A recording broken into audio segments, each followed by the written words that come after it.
Of the other, Byung-Chul Han. This is from the end of the essay Anxiety on page 33. We live today in the neoliberal system, which breaks down temporally stable structures, fragments living time, and permits the disintegration of what binds us together in the interests of increasing productivity. This neoliberal politics of time creates anxiety and insecurity. And neoliberalism fragments humans into isolated entrepreneurs of themselves. This isolation, which goes hand in hand with the elimination of solidarity and total competition, produces anxiety. The diabolical logic of neoliberalism is this: anxiety increases productivity. I really appreciate his writing, his thoughts on isolation and the way that we are manipulated into becoming isolated entrepreneurs of ourselves.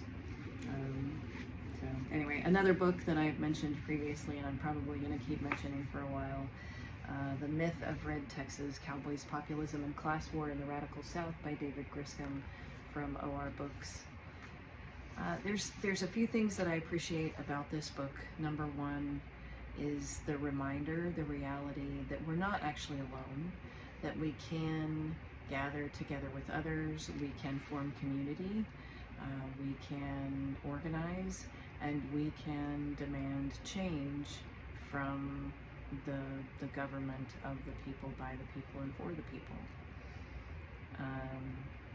The other thing, the next thing, is that when we begin to organize and demand that change, history shows us, and David is showing us in this book, that is often responded to with negativity and displeasure, and methods both violent and nonviolent. So that's a reality to be prepared for. The other thing is this, and I appreciate it very much. This is from page 37. Class politics, at its heart, is the recognition that there are others who share your interests and needs, and that by working together, those needs can be met. And while abstract principles are important, alongside calls for solidarity with the people and the working class, it is even better when you know the names of those you are standing with. It is the expansion of the self, of your hopes and dreams, stretching one's sense of justice beyond one person's creature comforts to having right done to your neighbors' neighbors, and so on.